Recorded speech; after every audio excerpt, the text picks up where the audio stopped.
Vandaag in de vergaderzaal van het ministerie van PIBIS vond de ondertekening en uitwisseling van documenten over de samenwerking tussen Suriname en de Verenigde Staten van Amerika regering in zaken International Narcotics Control and Law Enforcement en de Oil Interception Assistance Agreement plaats.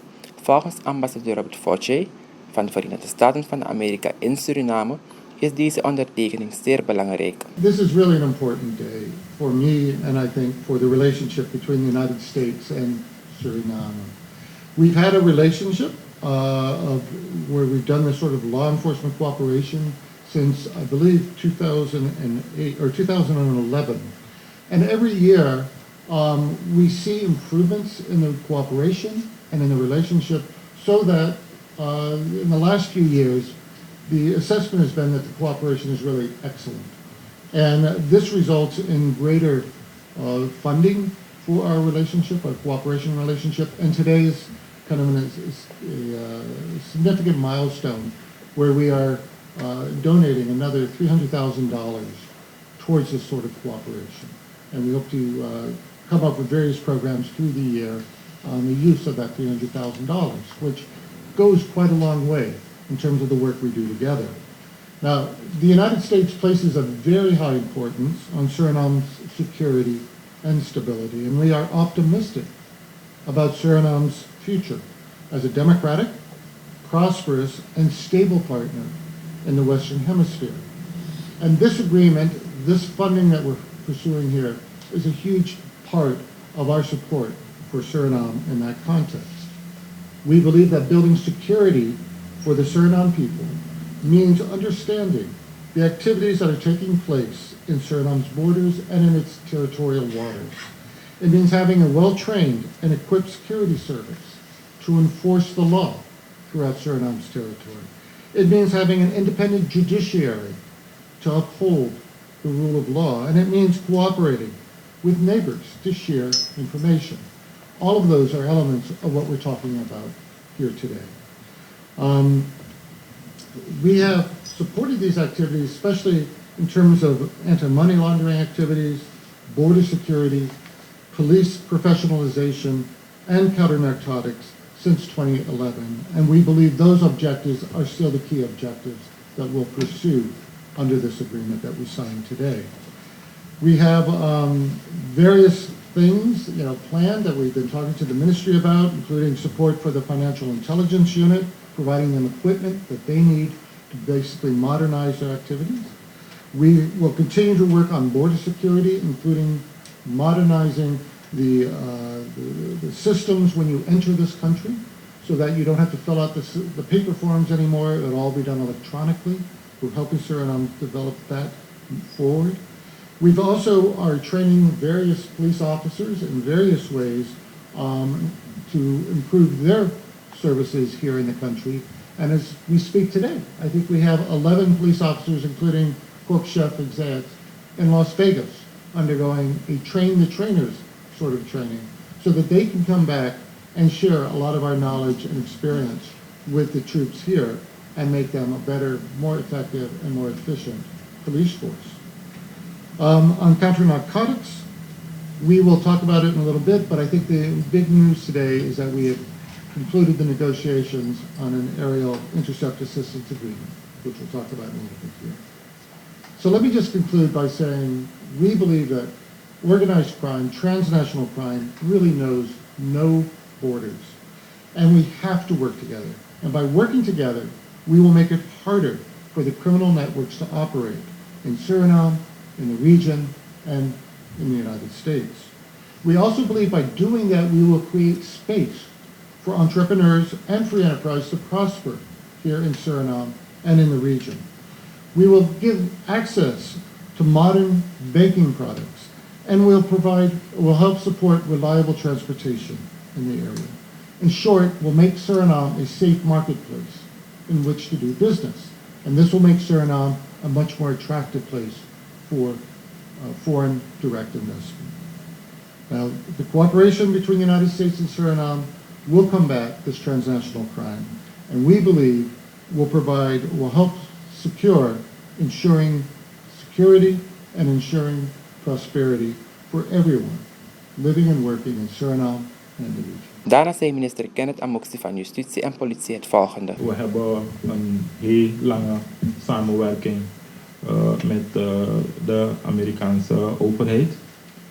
Specifiek in dit geval noemen we dus dan de ondersteuning voor wat betreft de aanpak van de drugscriminaliteit, de georganiseerde misdaad. Deze ondersteuning is natuurlijk heel belangrijk voor ons. Deze ondersteuning, maar ook de andere vormen van ondersteuning naar de Surinaamse justitie, politieapparaat, veiligheidsdiensten is cruciaal om datgene te bereiken wat we zo nastreven. Namelijk dat de georganiseerde misdaad in haar verschillende verschijningsvormen, mensenhandel, wapensmokkel, documentenfraude, witwassen, dus al deze zaken.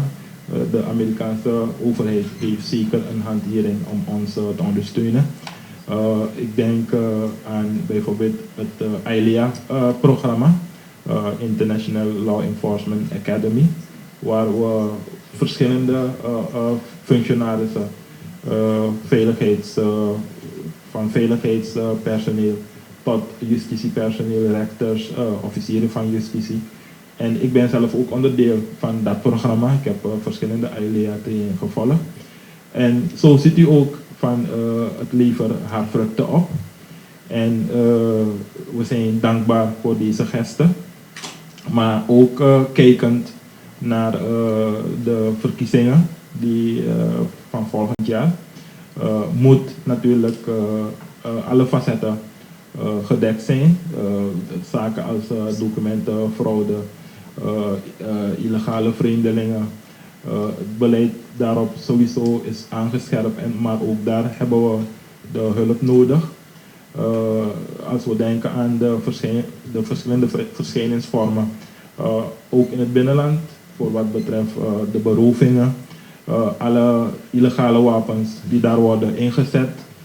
Recentelijk nog een melding dat 9 zwaar gewapende Brazilianen erop uittrokken om berovingen te plegen. We hebben natuurlijk de politie en de militairen erop afgestuurd. Het heeft evenwel niet geresulteerd in hun aanhouding. Maar recentelijk zijn er criminelen uitgezet naar Brazilië. Die ook eigenlijk het land onveilig maakten. En nog steeds anderen die een gevaar vormen voor de stabiliteit en veiligheid hier in het land. Nogmaals, we zijn dankbaar voor deze gesten. En we zullen natuurlijk zodanig gebruik maken dat volgend jaar er een verhoging erop wordt gezet. Volgens minister Albert Ramdien van Bibis is dit onderdeel van het beleid van de regering Santokki-Brunswijk. Dit is onderdeel van het beleid van de regering om zeg maar zowel binnenlands als buitenlands veiligheid als hoge prioriteit te zien. Binnenlands natuurlijk wat minister Amoxi net gezegd heeft, de publieke veiligheid, maar ook de veiligheid in termen van nationale veiligheid. Dat is enorm belangrijk voor ons. Georganiseerde criminaliteit, grensoverschrijdende criminaliteit en handel in illegale substanties is sowieso iets dat ons zorgen baart. En elke steun die we kunnen krijgen van onze vrienden in de wereld, die zullen we ook goed beoordelen en accepteren. Ik zeg dit met name omdat na 4 jaar regeren, het is niet alleen het economische hervormingsprogramma dat aan de orde is geweest. De regering heeft ook ingezet om de acceptatie in termen van de veiligheid en de garanties met betrekking tot veiligheid en de versterking van het justitieel systeem en het politioneel systeem, om dat ter hand te nemen. Dit zijn de resultaten. Ook na 4 jaar moeten we dat goed in de gaten houden. Want alhoewel dit programma, de Caribbean Basin Security Initiative, is ondertekend door Suriname in september 2011. En vanaf dat moment is er jaarlijks een bijdrage geweest van $95.000 voor ondersteuning. Het is was geamendeerd op 8 april 2021, toen er een amendement werd ondertekend. En vanaf dat moment zijn de bedragen omhoog gegaan. In 2023 is het bedrag verhoogd naar 200.000 en nu is het verhoogd naar 300.000. Dus ik begrijp helemaal goed mijn collega Amoxi's wens dat het volgend jaar naar 500.000 gaat. In dezelfde trend uiteraard, want ik denk dat we goed werk hebben geleverd. Maar dat is enigszins natuurlijk bedoeld als een wens. Laten we er ook rekening mee houden dat dit soort dingen niet alleen op zichzelf staan. Het is ook onderdeel van onze aanpak met betrekking tot de NRA, de National Risk Assessment. We moeten ook op dat stuk beter doen, we worden beoordeeld.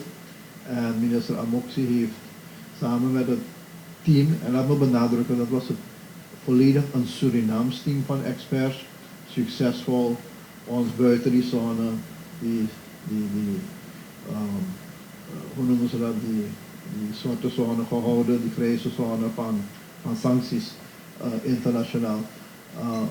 Het is niet makkelijk geweest. En dit is onderdeel daarvan. Dit zal zekerheid bieden dat we in staat zijn de gevaren die internationaal op ons afkomen, om die aan te pakken. En dit zal daartoe een bijdrage leveren. Laten we ook niet vergeten, de hoge prioriteit heeft ook te maken met het feit dat we economisch weerbaar moeten worden. En dat gaan we alleen kunnen als we een veilig ondernemersklimaat hebben en een veilig omstandigheid in het land waar mensen kunnen vertoeven zonder dat ze bang hoeven te zijn.